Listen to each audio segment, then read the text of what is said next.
मुख्यमंत्री नीतीश कुमार और बिहार के शिक्षा विभाग के ACS doctor S Siddharth Bihar को स्कूलों को एकदम बदल कर रख देना चाहते हैं। बिहार के प्राइवेट स्कूलों से बेहतर सरकारी विद्यालयों को बनाना चाहते हैं और इसकी शुरुआत कर दी गई है। शिक्षकों को भले ही ट्रांसफर और पोस्टिंग ना हो रहा हो, बीपीएससी वाले शिक्षक चिल्ला रहे हों कि आप हमारा ट्रांसफर कर दीजिए, बहुत कष्ट में हैं, अब कष्ट बर्दाश्त नहीं हो रहा है। विशिष्ट शिक्षक जो बनने वाले हैं वो महीनों से इंतजार में हैं, वो भी चिल्ला रहे हैं कि हमारा पोस्टिंग जल्द से जल्द कीजिए और हमको राज्यकर्मी का दर्जा दीजिए। ये दोनों कदमों को सरकार सिरे से खारिज कर रही है। सिर्फ तबादला नीति की बात कर रही है कि हम इस महीने में करने जा रहे हैं तो उस महीने में करने जा रहे हैं, कुछ सप्ताह में आने वाला है तो इस सप्ताह में आने वाला है, समय टाल रहा है। लेकिन सरकार जो करना चाहती है उसको धड़ाधड़ करते जा रही है। और ये बात हम इसलिए कह रहे हैं कि बिहार के शिक्षा विभाग जो है अब प्राइवेट स्कूलों के तर्ज पर चलना शुरू कर दिया है। आप टाइमिंग को देखिए, सुबह 9 बजे से शाम के 4 बजे तक स्कूल जो है, 3 बजे बच्चों को छोड़ा जा रहा है लेकिन शिक्षक 4 बजे तक स्कूल में रह रहे हैं। अब जो दूसरा कदम जो सरकार उठाई है वो कदम ये है कि 18 सितंबर से बच्चों का अर्धवार्षिक परीक्षा लिया जा रहा है। 1 to 8 मैंने पहली कक्षा से लेकर के 8वीं तक के बच्चों का जो है वो लिया जा रहा है अर्धवार्षिक परीक्षा। और ये अर्धवार्षिक परीक्षा अपने आप में अलग होने जा रहा है। प्राइवेट स्कूल भी इस मॉडल को नहीं अपनाए हैं और उतना सख्त मॉडल जो है सरकारी स्कूल अपनाने जा रहा है। जी नमस्कार, मैं हूं विपुल कुमार और आप देख रहे हैं सूर्य विहार डिजिटल न्यूज। अब हम अपने दर्शक साथियों से विनम्र अपील कर रहे हैं, ये चैनल आपका है, लगातार हम आपके लिए आवाज़ उठा रहे हैं। खास करके शिक्षा विभाग की तो ताकत से उठाते हैं हम रोजाना आपकी बातों को, हर समस्या को उठाते हैं, आपकी आवाज़ बनते हैं। हमारी एक एक वीडियो को 2 लाख 3 लाख 4 लाख लोग देख रहे हैं, लेकिन अभी भी हमारे ऐसे लाखों दर्शक हैं जो हमारे चैनल पर नहीं आए हैं। 3 लाख लोग तो देख रहे हैं लेकिन अभी भी हमारा चैनल 47,900 परिवारों का हुआ है, यानी 47,900 लोग इस चैनल में पर जुड़े हैं, सब्सक्राइब किए हैं, लेकिन अभी भी लाखों ऐसे दर्शक हैं जो अपने चैनल से नहीं जुड़े हैं। और शिक्षकों की जो संख्या है वो करीब 7 लाख है। तो इसीलिए हम आपसे विनम्र अपील कर रहे हैं कि चैनल को सब्सक्राइब करने में कोई पैसा नहीं लगता है, कोई मेहनत नहीं लगता है। अगर हम आपके लिए काम कर रहे हैं, आपकी अगर बात उठा रहे हैं तो आपका भी दायित्व तो बनता है कि आप इस चैनल को सब्सक्राइब करें और बेल आइकन को दबाएं। इससे एक और फ़ायदा होगा कि हमारी खबर सबसे पहले आप तक पहुंचेगी, खबर की नोटिफिकेशन आपको तुरंत मिलेगा और ख़बर से आप अपडेट हो सकते हैं। अब हम मुद्दे पर आते हैं। बिहार सरकार के जो शिक्षा विभाग जो है उसने अपने निदेशालय से एक पत्र जारी किया है और उस पत्र के अनुसार ये है कि अब जो बिहार भर के जो सरकारी स्कूल हैं या सरकार के जो सहायता स्कूल जो चल रहे हैं उन स्कूलों में अर्धवार्षिक परीक्षा 18 सितंबर से लिया जाएगा। और ये अर्धवार्षिक परीक्षा में एक स्कूल के जिस स्कूल के जो शिक्षक हैं उस स्कूल में बच्चों को परीक्षा नहीं लेंगे, अब उनकी ड्यूटी बगल के स्कूलों में लगाया जाएगा, दूसरे विद्यालयों में लगाया जाएगा और वहाँ के शिक्षक इनके स्कूल में आएंगे। यानी अपने विद्यालय में कोई भी वीक्षण कार्य शिक्षक नहीं करेगा।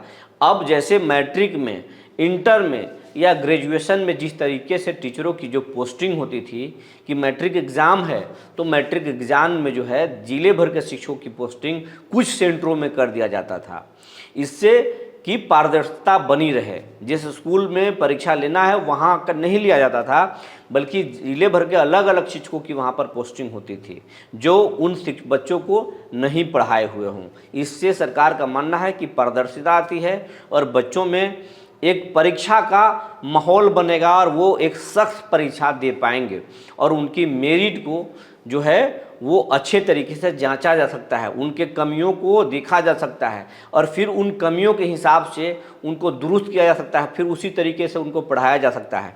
तो ये प्राइवेट स्कूल से भी अलग कॉन्सेप्ट है, ये उससे भी बेहतर कॉन्सेप्ट है।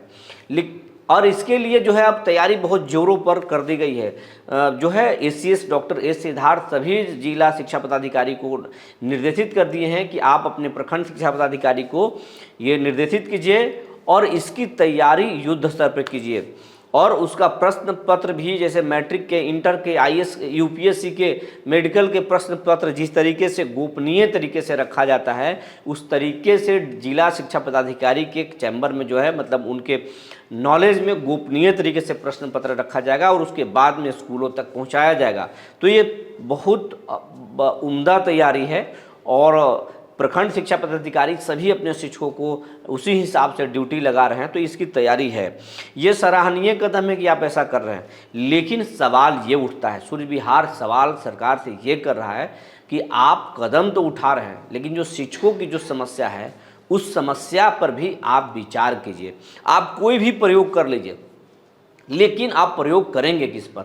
आप प्रयोग करने जा रहे हैं अपने शिक्षकों पर, आप प्रयोग करने जा रहे हैं बच्चों पर। और अगर आपके शिक्षक ही डिप्रेशन में होंगे, अगर आपके शिक्षक ही खुश नहीं होंगे, तो फिर वो प्रयोग कितना सफल होगा? शिक्षक को ही पढ़ाना है और बच्चों को पढ़ना है, और अगर शिक्षक का मानसिक स्थिति ही ठीक नहीं होगा तो फिर क्या पढ़ा पाएंगे? या फिर बच्चों की परीक्षा क्या लेंगे और जांचेंगे कॉपी को कैसे? आप चाहे किसी भी स्कूल के शिक्षक को कहीं भी लगा दीजिए, अगर उसका दिमाग ठीक होगा, मानसिक स्थिति ठीक होगी, तभी वो कॉपी को सही तरीके से जांच पाएंगे और सरकार उसका फ़ायदा उठा पाएगी। शिक्षक लगातार चिल्ला रहे हैं, बीपीएससी शिक्षक, कि हम 500 किलोमीटर दूर नौकरी कर रहे हैं, 600 किलोमीटर नौकरी कर रहे हैं, हमारे साथ ये समस्या है, हम इस बीमारी से पीड़ित हैं और हमको घर के नज़दीक ला दीजिए या हमारे ज़िले में सिर्फ ला दीजिए, हम बहुत अच्छे से पढ़ाएंगे, 100% एफर्ट लगाएंगे। लेकिन सरकार सिर्फ कर रही है कि हम तबादला नीति ला रहे हैं, इसी महीने ला रहे हैं, अगले महीने ला रहे हैं।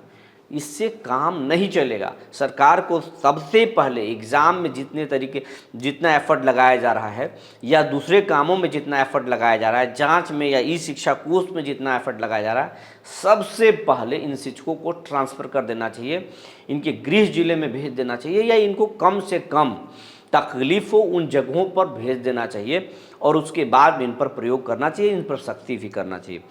दूसरी बात, जो सक्षमता पास हो गए हैं शिक्षक, जो 6 महीने से 4 महीने से जो इंतज़ार कर रहे हैं, उन शिक्षकों को भी जल्द से जल्द पोस्टिंग दे देना चाहिए। अगर पोस्टिंग आप नहीं दे रहे हैं और शिक्षक मानसिक तौर पर परेशान है, अगर पीड़ित हैं, तो फिर इन पर आप कौन से प्रयोग करेंगे और वो प्रयोग कितना सफल होगा? ये हमारा सवाल यही है। सबसे पहले इन शिक्षकों को इनकी समस्याओं से दूर कीजिए, इनका जो पेन है उस पेन को ख़त्म कीजिए, और उसके बाद इनको जो है एक अच्छा मोटिवेशनल जो है वो ट्रेनिंग दीजिए, और उसके बाद में इनको पढ़ाई में लगाइए, इनको झोंकिए आप अपनी पूरी ताकत के साथ, पूरी ऊर्जा के साथ। और स्कूलों को जो बदलने की आपकी चाहत है वो सही है, बिहार के हित में है। और मुझे जो जानकारी है, नीतीश कुमार इसलिए ज़्यादा बेचैन हो चुके हैं क्योंकि प्रशांत किशोर एक सुनामी के तहत बिहार में जो आ रहे हैं, वो जो 2 अक्टूबर को गांधी मैदान में एक बड़ा जो है रैली करने वाले हैं, और कहा जा रहा है कि भारत के इतिहास में पहली बार कोई 2 करोड़ लोग मिलकर के एक राजनीतिक पार्टी बनाएंगे।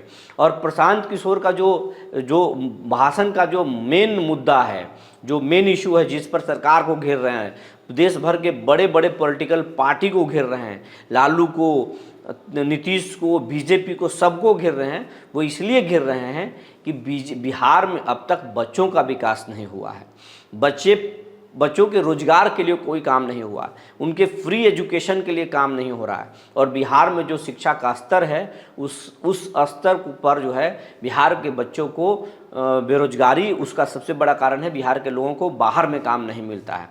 तो इस बात को नीतीश कुमार को पूरी तरह से घेर चुके हैं प्रशांत किशोर, और नीतीश कुमार इसीलिए बेचैन हैं कि शिक्षकों की समस्या हल हो कि ना हो, सबसे पहले स्कूलों को बदलना है, ताकि लोगों में ये मैसेज जाए कि सरकार शिक्षा के क्षेत्र में बेहतर काम करना चाहती है, बेहतर काम कर रही है।